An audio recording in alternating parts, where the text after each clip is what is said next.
आज हम कल क्या पढ़ रहे थे, हमारा जो कल का टॉपिक था वो था इलेक्ट्रिकल ड्राइव की। इलेक्ट्रिकल ड्राइव क्या होती है? इलेक्ट्रिकल ड्राइव वो होती है किसी भी सिस्टम को, ऐसा कोई सिस्टम जिसको हम ड्राइव करने के लिए, ऐसा कोई सिस्टम जिसको हम ड्राइव करने के लिए इलेक्ट्रिकल एनर्जी का यूज करें या इलेक्ट्रिकल पावर का यूज करें, वो होती है इलेक्ट्रिकल ड्राइव सिस्टम। ऐसा कोई सिस्टम जिसको ड्राइव करने के लिए हमें इलेक्ट्रिकल पावर का यूज करना पड़े या इलेक्ट्रिकल पावर की जरूरत हो। The device is use to control the motion is called drive. और ड्राइव क्या होती है? ड्राइव वो होती है हमें किसी भी सिस्टम के मोशन को या उसकी स्पीड को कंट्रोल करने के लिए जिस चीज की जरूरत होती है वो हम उसको बोलते हैं ड्राइव। ठीक है, इलेक्ट्रिकल ड्राइव के कुछ किस तरीके से हम यूज कर सकते हैं, देखिए हम मान के चलते हैं, जैसे एक मैंने रोबोटिक हैंड बनाया है, ये मेरा जो हैंड है ये एक रोबोटिक हैंड है, इसको मुझे इस तरीके का मोशन करवाना है, यानी कि मुझे इसको पकड़वाने के लिए, ये पेन पकड़वाने के लिए मुझे इसमें इस तरीके का मोशन करवाना है। ये मोशन में किस तरीके से कर सकती हूँ? ये जो मोशन है मैं टू टाइप से कर सकती हूँ, या तो मैन्युअली करवा सकती हूँ या किसी मोटर के थ्रू करवा सकती हूँ। मैन्युअली में कैसे कर सकती हूँ? यहाँ पे मैंने थ्रेड लगा दिए, यहाँ पर मैंने ऐसे थ्रेड लगा दिए, 1 2 3 4 5 थ्रेड लगाए हुए हैं मेरी फिंगर में, और जैसे ही मैं इस थ्रेडों को खींचती तो मेरा जो हैंड का मोशन है वो इस तरीके से हो जाता है। ये तो हो गया मैनुअली। ये मैनुअली हम लोग क्या कर रहे हैं, कंट्रोल कर रहे हैं अपने ड्राइव सिस्टम को, कि मुझे अपने पेन को एक रोबोटिक हैंड से अगर ऐसे पकड़वाना है तो मैंने क्या किया, ये अपनी फिंगर्स में मैंने क्या किया, थ्रेड किया है, लगाया हुआ है, और मैं मैनुअली इस थ्रेड को नीचे खींच रही हूँ, तो मेरा जो हैंड है ये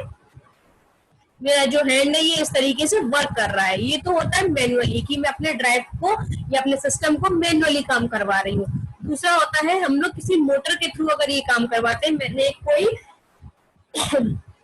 मैंने एक मोटर को इसमें ऐड कर दिया है, मैंने एक मोटर लगा दी है जो ऑटोमेटिकली इस तरीके से रोटेट कर रही है। इसमें जो थ्रेड है, जैसे यहाँ पे थ्रेड लगे हुए और मैंने यहाँ पे एक मोटर लगाई है, तो जैसे जैसे मोटर का जो मोशन होगा, अगर मोटर घूम रही है तो मेरा हैंड ऑटोमेटिकली इस पेन को पकड़ सकता है। यहाँ पे एक मोटर मैंने फिट कर दी है, जो मोटर का जो रोटेशन होगा, ये देखिए, जैसे ये मेरे 5 थ्रेड लगे हुए हैं, ठीक है, मेरे हैंड के ये 5 थ्रेड है, इनको मैंने एक जगह जोड़ रखा है, ये पॉइंट है इनका जोड़ने वाला, तो यहाँ पे मैंने एक मोटर लगा दी है। यहाँ पे मोटर लगाने का क्या मतलब है कि मेरी मोटर जो है रोटेट करेगी, उसके अकॉर्डिंग ही ये थ्रेड क्या है, अपने आप नीचे आ जाएंगे। अगर जब मोटर का रोटेशन बंद हो जाएगा तो ये ऐसा ही रह जाएगा, मोटर फिर रोटेट करेगी तो ये हैंड फिर से खुल जाएगा। यानी कि हम लोग क्या कर रहे हैं, किसी सिस्टम को या किसी ड्राइव के मोशन को कंट्रोल कर सकते हैं। किस तरीके से कर सकते हैं? कन्वेंशनली हम उसको कर सकते हैं। कन्वेंशनली मींस कि मैनुअली मैं अपने मोटर के जो, मेरा जो रोबोटिक हैंड है उसका जो मोशन है मैं कैसे करवा रही हूँ, मैं उसको मैनुअली करवा रही हूँ, यानी कन्वेंशनल तरीके से, कि मैं पुराने जमाने के तरीके से ऐसे हैंड के थ्रू थ्रेड को खींच रही हूँ, तो मेरा जो रोबोटिक हैंड है वो इस तरीके से वर्क कर रहा है, किसी चीज को पकड़ पा रहा है। ये हो गया पहले टाइप का। दूसरे टाइप में मैं कैसा कर सकती हूँ, इलेक्ट्रिकल ड्राइव सिस्टम लगा दूं, यानी कि उसमें कोई मैं एक मोटर फिट कर दूं यहाँ पर, जो ये सारे जो थ्रेड है मेरी फिंगर के उनको रोटेट करेगी। इसका मतलब है कि मेरी मोटर जो है वो ऐसे रोटेट करने के बाद मेरे हैंड का जो मोशन होगा वो इस तरीके से इस चीज को पकड़ पाएगा। ये होता है इलेक्ट्रिकल ड्राइव सिस्टम, की हम किसी मोटर के थ्रू हम अपना काम करवा सकते हैं। ठीक है, ये बेसिक इलेक्ट्रिकल ड्राइव सिस्टम की डेफिनेशन। या टू टाइप्स के हम लोग इसको मोशन को कंट्रोल कर सकते हैं, किसी भी डिवाइस के, जो डिवाइस होती है हम यूज करते हैं किसी भी मोशन को कंट्रोल करने के लिए या किसी सिस्टम की स्पीड को कंट्रोल करने के लिए, वो होती है ड्राइव। हम टू टाइप से कर सकते हैं, फर्स्ट कन्वेंशनली और दूसरा हम किसी मोटर के थ्रू हम उसको या किसी इलेक्ट्रिकल ड्राइव सिस्टम के थ्रू अपने मोशन को कंट्रोल कर सकते हैं, प्लस या फिर उसकी स्पीड को कंट्रोल कर सकते हैं। कुछ बेसिक एलिमेंट्स होते हैं हमारे बेसिक इलेक्ट्रिकल ड्राइव के, वो कौन कौन से एलिमेंट्स होते हैं?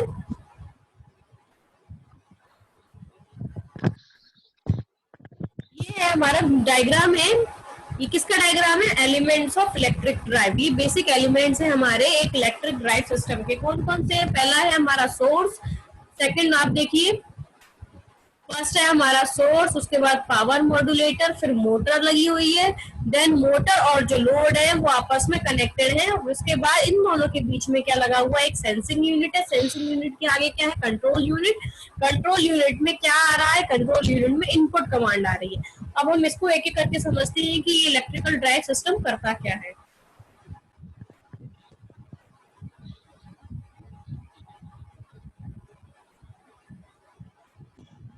देखिए पहला क्या लगा हुआ है, पहला जो है हमारा सोर्स है कि सोर्स का क्या काम होता है। सोर्स का काम जो होता है कि सोर्स एक वोल्टेज सोर्स है। सोर्स मीन्स यहाँ पर जो है कि वो एक वोल्टेज सोर्स है। वोल्टेज सोर्स का क्या काम होता है कि वो हमारे पूरे सिस्टम को, पर्टिकुलर जो हमारी डिवाइस है उसको, ये जो हमारा पूरा सिस्टम है उसको एक एनर्जी प्रोवाइड करवाएगा। एनर्जी प्रोवाइड करवाएगा मीन्स कि इसको एक इलेक्ट्रिक वोल्टेज सोर्स दे रहा है। Voltage source means electrical energy, ये जो सोर्स है वो हमारे सिस्टम को प्रोवाइड करवा रहा है। देखिए मान के चलते हैं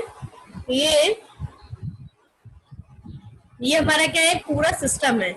ये पूरा सिस्टम है, इसको चलने के लिए या इस सिस्टम को ड्राइव करने के लिए हमको इलेक्ट्रिकल या किसी वोल्टेज सोर्स की जरूरत पड़ेगी। तो ये सिस्टम को चलाने के लिए या पूरे सिस्टम को ड्राइव करने के लिए जिस वोल्टेज सोर्स की हमको जरूरत पड़ेगी वो ये सोर्स जो है ये उसको वो वोल्टेज सोर्स प्रोवाइड करवाएगा। ये क्या करवाएगा, ये वाला सोर्स पूरे सिस्टम को चलाने के लिए या ड्राइव करवाने के लिए जिस चीज की जरूरत पड़ेगी यानी कि वोल्टेज की, वो ये सोर्स इसको प्रोवाइड करवाता है। पूरे सिस्टम को चलाने के लिए जो सोर्स की जरूरत पड़ती है वो होता है वोल्टेज सोर्स। वोल्टेज सोर्स हमें कौन देता है, ये वाला जो सोर्स है पूरे ड्राइव को या पूरे सिस्टम को ये वाला वोल्टेज सोर्स देता है। नेटवर्क इशू है, बार बार वीडियो रिकॉर्डिंग ऑन और ऑफ हो रही है, बार बार कनेक्ट और डिस्कनेक्ट हो रहा है। ठीक है,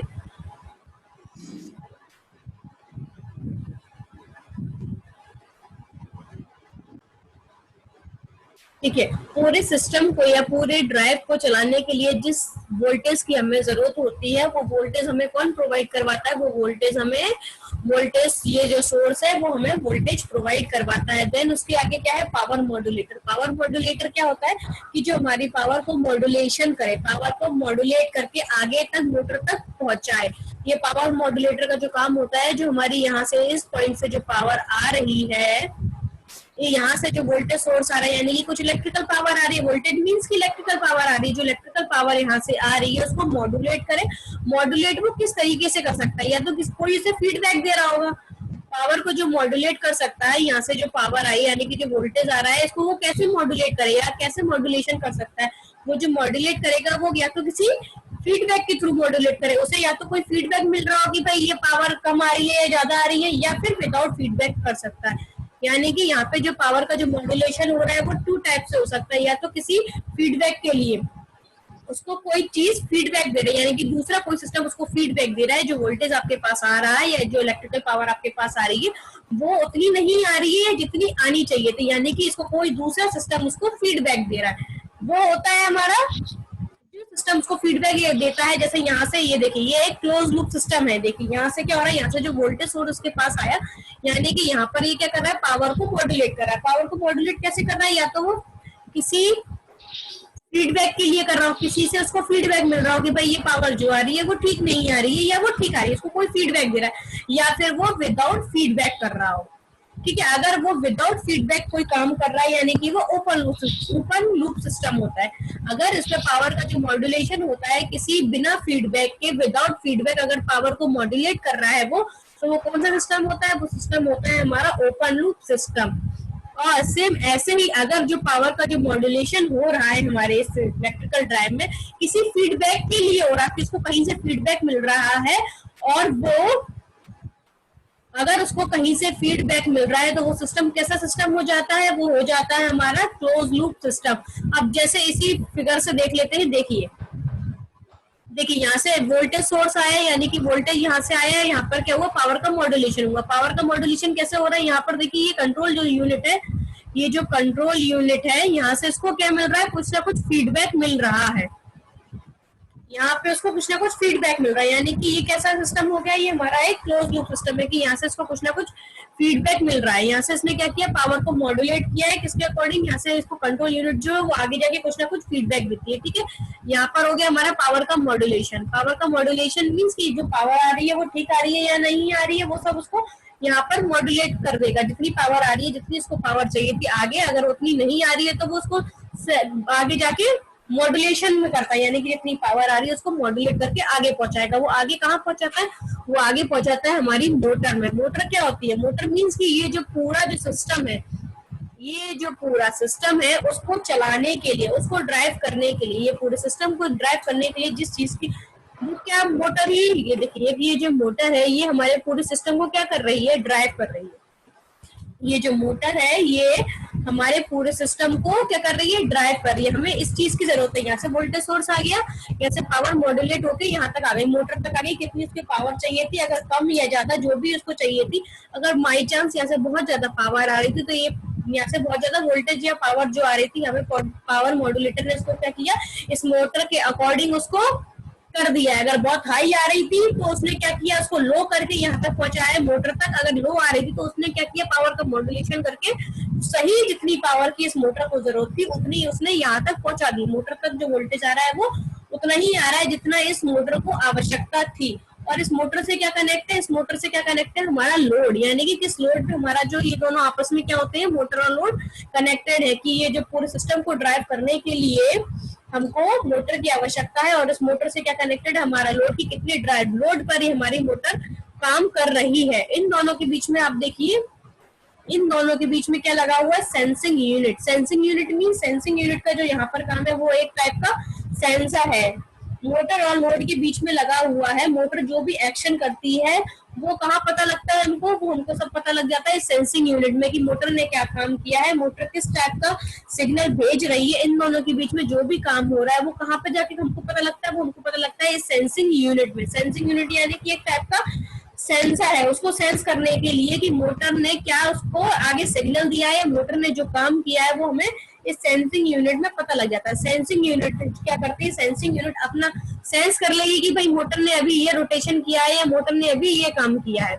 ये हमको पता लग गया सेंसिंग यूनिट में। सेंसिंग यूनिट क्या करेगी कि अपना जो फीडबैक होगा, सेंसिंग यूनिट ने सेंस कर लिया कि हमारी मोटर की स्पीड कितनी थी। अगर हमारी मान के चलते हैं हमारी जो मोटर अभी 60 आरपीएम पर रोटेट हो रही थी, तो ये किसने सेंस किया, इस सेंसिंग यूनिट ने। यानी सेंसिंग यूनिट जो है एक सेंसर की तरह है। फिर उसने अब सेंस कर लिया कि मोटर की जो स्पीड थी वो 60 है, यानी कि वो अपना जो फीडबैक है वो क्या करेगी, कंट्रोल यूनिट को देगी। कंट्रोल यूनिट में क्या हो रहा है, देखिए कंट्रोल यूनिट से एक और चीज कनेक्ट है। कंट्रोल यूनिट से क्या कनेक्ट है, इनपुट कमांड। इनपुट कमांड का मतलब यहाँ पर है जो पहले से ही कुछ रेफरेंस स्पीड या कुछ, मोटर की बात करें तो उसने क्या किया होगा, पहले से कुछ रेफरेंस स्पीड सेट होगी, यानी कि वो उसमें यहाँ पे जो मोटर की स्पीड है रेफरेंस में हम मान के चल रहे हैं कि मोटर की स्पीड जो है वो 70 होनी चाहिए। ये यहाँ पे पहले से ही ऑलरेडी मेंशन रहता है इनपुट कमांड में, ये रेफरेंस होते हैं कि हमारी जो मोटर की स्पीड है वो 70 होनी चाहिए। लेकिन इस सेंसिंग यूनिट ने क्या सेंस किया था कि मोटर की जो स्पीड थी वो 60 थी, यानी कि यहाँ पे जो 10 का डिफरेंस आ रहा है। तो इस सेंसिंग यूनिट ने क्या किया, 60, तो इसने सेंस किया कि जो मोटर की स्पीड थी 60, तो उसने क्या किया, आगे जाके इस कंट्रोल यूनिट को अपना फीडबैक दिया कि मोटर 60 की स्पीड से रोटेट हो रही थी। लेकिन इस कंट्रोल यूनिट ने क्या किया, इस कंट्रोल यूनिट ने कंपेयर किया कि सेंसिंग यूनिट ने मुझे बताया था कि 60 पे हमारी मोटर रोटेट हो रही है, लेकिन इनपुट कमांड में हमने क्या पहले से फीड करके रखा है कि मोटर की स्पीड कितनी होनी चाहिए, या रेफरेंस हमने कितनी स्पीड का मान के रखा था, हमने रेफरेंस जो मान के रखा था वो मान के रखा था हमने 70 का, यानी कि इनके बीच में 10 का डिफरेंस आ रहा है।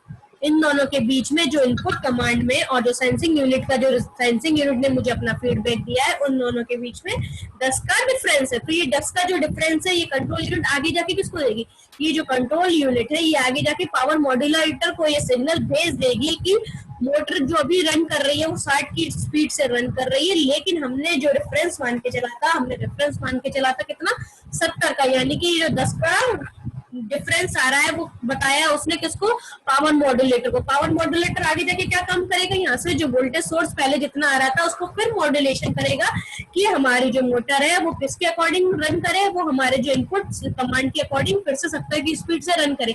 यहाँ पर जो भी 10 का डिफरेंस आ रहा था वो नेक्स्ट वाली साइकिल में 10 का डिफरेंस कम करने की कोशिश करेगा। यानी कि पावर मॉड्यूलेटर को लास्ट में कहाँ से सिग्नल मिलता है, पावर मॉड्यूलेटर को कंट्रोल यूनिट से सिग्नल मिलता है कि हमारे इनपुट की जो हमने कमांड दी हुई है, यानी कि हमने रेफरेंस जो सेट करके रखा था और जो ओरिजिनल जो काम चल रहा है, यहाँ पर जितना काम चल रहा है और इसके बीच में जो डिफरेंस है उसको कंट्रोल यूनिट डिफरेंस को कंपेयर करेगी। कंपेयर करने के बाद वो पावर मॉड्यूलेटर को बता देती है। पावर मॉड्यूलेटर फिर आगे जाके क्या काम करता है, जो वोल्टेज यहाँ से उसको मिल रहा होता है, उसको जो पावर को जो मॉड्यूलेट करता है वो उसको अकॉर्डिंग टू इनपुट कमांड के अकॉर्डिंग फिर से मॉड्यूलेशन करना चालू कर देता है। यानी कि अब क्या करेगा, पहले इसने पावर को जितना भी मॉड्यूलेट किया होगा पहले, यानी कि वो कम करके दिया होगा, तभी तो हमारी मोटर की स्पीड जो है वो कम आई थी। लेकिन नेक्स्ट साइकिल में ये क्या करेगा, इसको जब यहाँ से कंट्रोल यूनिट से फीडबैक मिला है तो ये क्या करेगा, पावर को जितना मॉड्यूलेट कर रहा था, यानी कि वोल्टेज को जितना मॉड्यूलेट कर रहा था, अब नेक्स्ट वाली साइकिल में उससे ज्यादा करेगा। यानी कि यहाँ पर जो आगे जाके वो सिग्नल भेजेगा, यानी कि आगे जाके जो वोल्टेज या पावर मोटर को देगा, तो वो क्या करेगा, पहले से ज्यादा अच्छा देगा। पहले से ज्यादा अच्छा देने के बाद क्या होगा कि हमारी जो मोटर की स्पीड पहले अगर 60 थी तो अब कितनी हो जाएगी। हम ये सब एग्जाम्पल मान के चल रहे हैं, ओरिजिनली हमको नहीं पता है, हम सिर्फ एग्जाम्पल के तौर पे मैं आपको बता रही हूँ। तो पहले जो स्पीड 60 थी तो अब वो क्या इतनी हो जाएगी, फिर वो हो जाएगी अपनी 65। तो फिर आगे जाके सेंसिंग यूनिट बताइए कि मोटर की जो स्पीड आ रही थी अब वो कितनी आई है, 65 आई है, और हमारे इनपुट में कितनी थी, 70। यानी कि फिर अभी इसमें कितना बचा है, 5 का डिफरेंस आया, यानी कि फिर कंट्रोल यूनिट इसको पावर मॉड्यूलेटर को बताएगी कंपेयर करके अभी जो डिफरेंस है वो कितना है, 5 है। यानी कि फिर पावर जो मॉड्यूलेटर है फिर उस चीज को वो सेंस करेगा, जितनी वो पावर पहले मॉड्यूलेट करता है उससे और ज्यादा अच्छे तरीके से करेगा, जिसकी वजह से यहाँ पर जो नेक्स्ट इसके बाद वाली साइकिल में कितनी स्पीड बन जाएगी, यहाँ पर 70 आ जाएगी, यानी कि हमारी इनपुट भी 70 थी। इसका मतलब है कि हमारा जो है वो सिस्टम जो है वो ठीक तरीके से काम करने लग जाएगा। यानी कि ये जो छोटे छोटे पार्ट्स है, ये उसका जो डिफरेंस आता है मोटर की स्पीड में या मोशन को जो डिफरेंस आ रहा है उनको ये सेंस करते हैं। सेंस करने के बाद यहाँ पर कंपेयर होता है, कंपेयर करने के बाद वो अपना रिजल्ट पावर मॉड्यूलेटर को देते हैं। पावर मॉड्यूलेटर जो सिग्नल आ रहा होता है उसको फिर से मॉड्यूलेट करता है और फिर वो आगे जाके हमारे मोटर को भेजता है। मोटर क्या करता है, फिर अपनी स्पीड बढ़ाने की कोशिश करता है। जैसे जैसे स्पीड बढ़ती जाती है, जब एक बार यहाँ की स्पीड और यहाँ की स्पीड सेम आ गई, यानी कि हमारे जो इलेक्ट्रिकल ड्राइव सिस्टम है वो ठीक तरीके से काम करना चालू कर दिया, यानी कि वो ठीक तरीके से अपना काम कर रहा है। ये होता है इलेक्ट्रिकल ड्राइव सिस्टम, उसके ये कुछ पार्ट्स थे। अभी जो हम लोग इसके बाद जो हमारा टॉपिक है, जो आज का टॉपिक है वो क्या है हमारा, energy efficient motor. Energy efficient motor क्या होती है, देखिए एनर्जी जो इफिशिएंट मोटर होती है वो सेम होती है हमारे स्टैंडर्ड मोटर की तरह ही होती है, बस उसमें कुछ हम चीजें नई इनकॉर्पोरेटेड करते हैं। यानी कि हम क्या क्या उसमें करते हैं, उसकी एफिशिएंसी बढ़ाने के लिए ये हमारी जो पुरानी मोटर्स होती हैं, जो स्टैंडर्ड मोटर होती हैं, उसमें क्या करते हैं, थोड़ा सा मॉडिफिकेशन करते हैं, कुछ नई चीजें उसमें अनकॉर्पोरेटेड करते हैं। यानी कोई स्टैंडर्ड मोटर है, ये हमारी कोई स्टैंडर्ड मोटर है, इसमें कुछ नया तरीके से हम क्या करेंगे, उसमें हम कुछ नया मॉडिफिकेशन करेंगे और कुछ इम्प्रूवमेंट करेंगे। किसके लिए, कि इसकी जो ऑपरेटिंग एफिशिएंसी है वो ज्यादा अच्छी हो जाए हमारी एनर्जी इफिशिएंट मोटर के लायक। ठीक है, हम अपनी पुरानी मोटर जो है, ये देखिए एनर्जी इफिशिएंट मोटर है, हमारी जो पुरानी मोटर होती है उसी में ही हम कुछ नया मॉडिफिकेशन करते हैं, उसके डिजाइन में कुछ इम्प्रूवमेंट करते हैं और कुछ नई चीजें उसमें ऐड करते हैं या कुछ पुरानी चीजों को हटाते हैं, यानी कि कुछ उसमें मॉडिफिकेशन कर रहे हैं। यानी कि हम देखेंगे जो हमारी पुरानी मोटर है उसकी जो डिजाइन है, या तो उसमें हम कुछ इम्प्रूवमेंट कर सकते हैं या कुछ उसकी डिजाइन में इम्प्रूवमेंट कैसे कर सकते हैं, या तो कुछ नई चीजें उसमें इनकॉर्पोरेटेड कर दें या कुछ नई चीजें उसमें लगा दें, या पुरानी चीजों को हम कुछ हटा के नया कुछ उसमें ऐसा जोड़ दें जिसकी वजह से हमारी जो मोटर की एफिशिएंसी है वो ज्यादा हो जाए। वो तभी हमारी जो वो पुरानी वाली मोटर है वो एनर्जी इफिशिएंट मोटर बन जाती है। यानी कि हम लोग क्या करते हैं, कुछ उसमें मॉडिफिकेशंस करते हैं उसके डिजाइन में और प्लस कुछ चीजें इनकॉर्पोरेटेड करते हैं और कुछ चीजें हटाते हैं। यानी कि ये जो मॉडिफिकेशन और इनकॉर्पोरेट करने का जो पूरा पार्ट है उसको, उसी मोटर को हम लोग क्या करते हैं, एनर्जी इफिशिएंट मोटर में बदल देते हैं। और एनर्जी इफिशिएंट मोटर जब यूज करने का हमको क्या मिल रहा है, हम लोग एनर्जी पुरानी मोटर भी हम लोग यूज कर रहे थे और हम लोग जो नया मॉडिफिकेशन इतना जब हमने मेहनत करी है उस पुरानी मोटर पे एनर्जी इफिशिएंट मोटर बनाने में, तो हमको सब क्या फायदा हुआ, इतना सब मेहनत करने के बाद हमने क्या किया, हमने जब इतना सब कुछ काम किया है, उसमें मॉडिफिकेशन किया है, कुछ इनकॉर्पोरेट किए हैं, कुछ पार्ट्स उसमें या कुछ उसके पार्ट्स हटा के हमने नए लगाए, उसका करने से क्या हुआ, हमारी जो मोटर की इफिशियंसी थी वो 4 से 6% बढ़ जाती है। पुरानी अगर मोटर की इफिशियंसी अगर हमारी 50% थी, सॉरी 80% मान लेते हैं हम लोग, अगर हमारी पुरानी जो स्टैंडर्ड मोटर थी उसकी जो एफिशिएंसी थी अगर वो पहले 80% थी, अगर ये सब मॉडिफिकेशन करने के बाद उसकी जो एफिशिएंसी कितनी होगी, वो 84 से लेके 86% हो जाएगी। यानी कि 6 से 8% का उसमें क्या होगा, वो हमारी जो पुरानी वाली मोटर है जो हमने मॉडिफिकेशन करने के बाद एनर्जी इफिशिएंट मोटर बना ली है, तो वो 4 से 6% तक बहुत ज्यादा एफिशिएंट हो जाएगी या वो ज्यादा सक्षम हो जाएगी अपना काम करने के लिए। यही होती है एनर्जी एफिशिएंट मोटर की। पुरानी मोटर को ही हम लोग कुछ नया मॉडिफिकेशन कर दें या उसमें कुछ इनकॉर्पोरेटेड कर दें, जिससे उसकी जो ऑपरेटिंग एफिशिएंसी है वो ज्यादा अच्छी हो जाए। किसके ऊपर? As compare to standard motors. अगर हम एफिशिएंसी अगर हम अपनी मोटर की बढ़ा देंगे तो क्या होगा कि हमारी जो मोटर है वो जब जो पहले काम कर रही थी, अगर वो 80% काम कर रही थी, तो अब वो क्या करेगी, 84 से लेके 86 तक ज्यादा इफिशियंट हो जाएगी, यानी कि ज्यादा अच्छी तरीके से वो अपना कार्य कर पाएगी। ठीक है।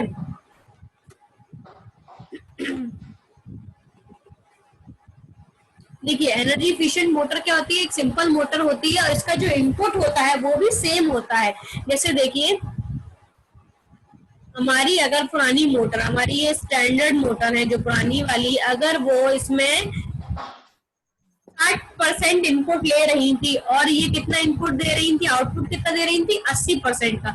यानी कि हमारी जो पुरानी मोटर है वो 60% इनपुट ले रही थी, 60% मान के चलते हैं, 60% इनपुट ले रही थी और जो आउटपुट दे रही थी हमको वो कितना दे रही थी, 80 दे रही थी। लेकिन जो एनर्जी इफिशिएंट मोटर है वो इनपुट तो उतना ही लेंगी जितना हमारी पुरानी मोटर ले रही थी। जो एनर्जी इफिशिएंट मोटर है इनपुट तो ये क्या लेगी, ये भी 60 ही लेगी, लेकिन आउटपुट में हमको क्या दिखेगा कि आउटपुट में ये जो मोटर है ये कितना ज्यादा काम कर रही है, 84 से लेके 86% तक। यानी कि इसने 4 से 6% ज्यादा ये एफिशिएंटली अपना काम कर पा रही है। देखिए दोनों का इनपुट सेम है, ये भी मोटर 60 ही इनपुट ले रही हो, ये वाली मोटर भी 60 ले रही है, लेकिन जो स्टैंडर्ड मोटर का आउटपुट मिल रहा था वो हमको 80% मिल रहा था। लेकिन जो हमारी एनर्जी इफिशिएंट मोटर है उसका आउटपुट हमको कितना मिला, उसका आउटपुट हमको मिला 84 से लेके 86 तक। इसका मतलब ये है कि हमने एक सेम इनपुट देने पर लेकिन हमको जो आउटपुट मिला वो ज्यादा अच्छा मिला है, यानी कि हमारी एनर्जी इफिशिएंट मोटर जो है वो ज्यादा अच्छी तरीके से काम कर रही है, यानी कि वो 4 से 6% से ज्यादा अपना जो आउटपुट ज्यादा अच्छा हमको प्रोवाइड करवा रही है। और देखिए इनका बिजली का जो कंजप्शन होता है स्टैंडर्ड मोटर का पूरे साल, ये देखिए ये एक्सपेरिमेंट रिजल्ट है किसी सिस्टम के, वो मैं आपको यहाँ पे शो कर रही हूँ। देखिए टाइप ऑफ मोटर लिखा हुआ है, टाइप ऑफ मोटर और annual consumption of energy in KWH। Standard motor कितना एनुअल बिजली का वो कर रही थी, 870 यूनिट्स का कंजप्शन कर रही थी पूरे साल में। कोई भी एक स्टैंडर्ड मोटर हम कंपैरिजन करें दोनों मोटरों के बीच में कि स्टैंडर्ड मोटर और एनर्जी इफिशिएंट मोटर में क्या देखा जाएगा, जो स्टैंडर्ड मोटर थी वो 870 यूनिट का कंजप्शन कर रही थी पूरे साल में, लेकिन जो एनर्जी इफिशिएंट मोटर है वो कितना कंजप्शन कर रही है, वो कर रही है 804 यूनिट का। यानी कि यहाँ पर जो डिफरेंस आया है उसी से हमको समझ में आ रहा है कि एक तो ये बिजली का कंजप्शन कम कर रही है, प्लस ये हमको रिजल्ट जो दे रही है वो भी ज्यादा अच्छा इफिशिएंटली रिजल्ट प्रोवाइड करवा रही है, प्लस बिजली का जो कंजप्शन है वो भी ये कम कर रही है, यानी कि इनकी बिजली की खपत जो है वो भी कम है और प्लस रिजल्ट भी ये हमको अच्छा दे रही है। देखिए ये पुरानी मोटर है और ये है, ये स्टैंडर्ड मोटर है। पुरानी मोटर मीन्स कि ये हमारी एक स्टैंडर्ड मोटर है और ये है हमारी एक energy efficient motor, EEM motor. ठीक है, इसका जो इनपुट ले रही थी ये कितना ले रही थी, ये 60% ले रही थी और ये आउटपुट हमको कितना दे रही थी, ये जो हमको आउटपुट दे रही थी वो 80% दे रही थी। ये एग्जाम्पल मैं बता रही हूँ आपको। और ये वाली जो एनर्जी इफिशिएंट मोटर है ये भी इनपुट कितना ले रही है, 60 ले रही है, लेकिन ये आउटपुट कितना दे रही है हमको, ये जो आउटपुट दे रही है वो हमको दे रही है 84 से लेके 86% तक। ठीक है, और प्लस इसका जो बिजली का कंजप्शन है, ये बिजली जो खपत कर रही है बिजली की पूरे साल में वो कर रही है 870, और ये वाली एनर्जी इफिशिएंट मोटर है वो कितनी बिजली की खपत कर रही है, वो कर रही है 804। यानी कि इससे ही हमको समझ में आ रहा है जो एनर्जी इफिशिएंट मोटर होती है वो इनपुट तो सेम लेती है लेकिन इनके आउटपुट में डिफरेंस दिखता है हमको, यानी कि आउटपुट में जो डिफरेंस मिल रहा है वो 4 से 6% का डिफरेंस हमको उनके आउटपुट में मिल रहा है। प्लस बिजली की ये जो खपत कर रही है वो बहुत ज्यादा डिफरेंस है। ये देखिए पुरानी वाली मोटर जो है वो 870 की बिजली की खपत कर रही थी और हमारी जो ये नई इफिशिएंट मोटर है एनर्जी इफिशिएंट मोटर वो कितनी बिजली की खपत कर रही है, वो कितनी बिजली, वो 804 बिजली की खपत कर रही है। इसका मतलब ये है कि हमारी जो एनर्जी इफिशिएंट मोटर है वो ज्यादा अच्छी है। यानी कि देखिए एनर्जी इफिशिएंट मोटर 804 बिजली 804 804.59 बिजली की खपत कर रही है और वो स्टैंडर्ड मोटर 870 बिजली की खपत यूनिट की खपत कर रही है, यानी कि इसमें जो डिफरेंस आया है वो कितना है 65.41 यूनिट का, यानी कि इसमें इन दोनों के बीच में बिजली का जो कंजप्शन में जो डिफरेंस है वो कितना है, इन दोनों के बिजली का जो डिफरेंस है, यानी कि यूनिट का जो इन दोनों के बीच में डिफरेंस कितना आया है 65.49 समथिंग, ऐसा ही कुछ डिफरेंस है, सॉरी 65.41 इन दोनों में, यानी कि अब देखिए बिजली की खपत भी हमारी जो एनर्जी इफिशिएंट मोटर है वो कम कर रही है, यानी कि हमको एनर्जी इफिशिएंट मोटर का यूज करने से क्या हो गया, एक तो बिजली की खपत कम हो रही है, यानी कि बिजली की खपत कम हो रही है, यानी कि हमारी कॉस्ट की सेविंग हो रही है, यानी कि हमारा यहाँ पे जो इलेक्ट्रिसिटी जो बिल है वो भी कम हो रहा है, यानी कि हमारी पैसा बच रहा है, प्लस एनर्जी का कंजप्शन जो हो रहा था पहले बहुत ज्यादा हो रहा था, लेकिन एनर्जी इफिशिएंट मोटर यूज करने से जो बिजली का कंजप्शन है वो भी कम हुआ है, प्लस आउटपुट में भी हमको ज्यादा मिला है, यानी कि ये मोटर जो है ज्यादा इफिशिएंटली काम करती है, एनर्जी इफिशिएंट मोटर। ये देखिए इनके कुछ एडवांटेजेस और डिसएडवांटेजेस हैं। देखिए एनर्जी इफिशिएंट मोटर के मैं आपको एडवांटेज बता देती हूँ, जैसे मैंने आपको बताया था कि वो जो पावर की सेविंग कर रही है, यानी कि बिजली की जो खपत हो रही थी पहले 870 थी और वो एनर्जी इफिशिएंट मोटर कितनी कर रही है, वो कर रही थी 804, यानी कि जो इलेक्ट्रिसिटी की क्या हुई है बचत हुई है, तो जो ऑपरेटिंग टेम्परेचर वो भी एनर्जी इफिशिएंट मोटर का क्या होता है कम होता है, एनर्जी इफिशिएंट मोटर का वो जो ऑपरेटिंग टेम्परेचर होता है वो भी क्या होता है कम होता है, और ये जो मोटर होती है नॉइस भी कम करती है, यानी कि जो आवाज आती है मोटर चलने पर, जो स्टैंडर्ड मोटर होती है जब वो चलती है तो बहुत ज्यादा नॉइस क्रिएट करती है, लेकिन जो एनर्जी इफिशिएंट मोटर है वो नॉइस भी कम क्रिएट करती है। ये कुछ इसके एडवांटेज है एनर्जी इफिशिएंट मोटर के। नेक्स्ट इसके डिसएडवांटेजेस हैं, देखिए ये सब कर रहे हैं हम लोग, देखिए हर किसी चीज के एडवांटेज और डिसएडवांटेज होते हैं, लेकिन इसका सबसे बड़ा जो डिसएडवांटेज है वो क्या है, इसकी जो कॉस्ट होती है, यानी कि हम जो पुरानी मोटर में जो सब काम करते हैं, यानी कि जो मॉडिफिकेशन करते हैं, कुछ आइटम्स इनकॉर्पोरेटेड करते हैं या पुराने आइटम्स को हम लोग जो हटाते हैं, उससे क्या होता है ये जो मोटर्स होती है कॉस्टली पड़ती है, हमारी जो एनर्जी इफिशिएंट मोटर होती है वो हमको क्या करती है थोड़ी सी महंगी पड़ती है एज कम्पेयर टू जो स्टैंडर्ड मोटर होती है उनसे कंपेयर किया जाए तो उसकी कॉस्ट जो होती है वो बहुत ज्यादा होती है, इनिशियली जो कॉस्ट होती है लेकिन वो ज्यादा होती है, एक बार हमको ज्यादा पैसा खर्च करना है, यानी कि ये वाली मोटर को हम लोग यूज कर रहे हैं तो इनिशियली स्टार्टिंग में हमको क्या करना पड़ेगा ज्यादा पैसा देना पड़ेगा क्योंकि ये कॉस्टली है, पर इसके कुछ फायदे भी है। इसके फायदे क्या क्या है, हमको आउटपुट अच्छा मिलता है, बिजली का कंजप्शन कम होता है, यानी कि इलेक्ट्रिसिटी बचती है हमारी और मनी भी बचती है और आउटपुट भी हमको अच्छा मिलता है, जबकि उस वाली में क्या था, उस वाली में क्या है हमको स्टार्टिंग में पैसे तो कम देने पड़ते हैं क्योंकि वो मोटर की जो कॉस्ट होती है वो कम होती है, लेकिन उसमें आउटपुट हमको उतना अच्छा नहीं मिल पाता है, और जो कॉस्ट हम लोग पहले बचा लेते हैं कि सस्ती कम रेट की मोटर लेने के बाद, तो फिर क्या होता है जो उसकी जो बिजली कंजप्शन होता है वो ज्यादा होता है, यानी कि जो कॉस्ट का जो डिफरेंस है देखेंगे तो वो लगभग सेम ही हो जाता है, लेकिन इनिशियली स्टार्टिंग में हमको उसका जो पैसा पे करना पड़ता है वो बहुत ज्यादा करना पड़ता है इनिशियली, वो एनर्जी इफिशिएंट मोटर में जो हम पैसा देते हैं वो बहुत ज्यादा देते हैं as compare to standard motor, लेकिन ओवरऑल अगर हम देखा जाए तो हमको इनमें कोई बहुत ज्यादा डिफरेंस नहीं है क्योंकि हम लोग इस मोटर में आउटपुट ज्यादा अच्छा मिल जाता है, हमको बिजली का कंजप्शन भी कम करती है ये लोग, और प्लस हमारा जो मनी है वो भी बचता है, यानी कि अगर ओवरऑल देखा जाए तो ये एनर्जी इफिशिएंट मोटर्स जो होती है वो ओवरऑल बहुत अच्छी होती है, लेकिन इनिशियली इनकी कॉस्ट जो होती है स्टार्टिंग में अगर हम लोग जब पे करते हैं मोटर खरीदते टाइम तो ये थोड़ी सी हमको महंगी पड़ती है। और ये जो मोटर होती है कहाँ कहाँ सुटेबल होती है, इनको कहाँ कहाँ एनर्जी एफिशिएंट मोटर को हम कहाँ कहाँ यूज कर सकते हैं, एनर्जी एफिशिएंट मोटर को हम लोग कहाँ यूज कर सकते हैं इंडस्ट्रियल में, कि पेपर में, सीमेंट, टेक्सटाइल, क्रेन्स और मटेरियल हैंडल और मशीन टूल्स एंड ब्लोअर वगैरह में हम लोग इसका इस्तेमाल कर सकते हैं, यानी कि टेक्सटाइल इंडस्ट्री में, सीमेंट इंडस्ट्री में, पेपर की इंडस्ट्री में, क्रेन्स में, और जो मटेरियल हैंडलिंग और जो मशीन टूल्स होते हैं उनमें हम इन एनर्जी एफिशिएंट मोटर का क्या कर सकते हैं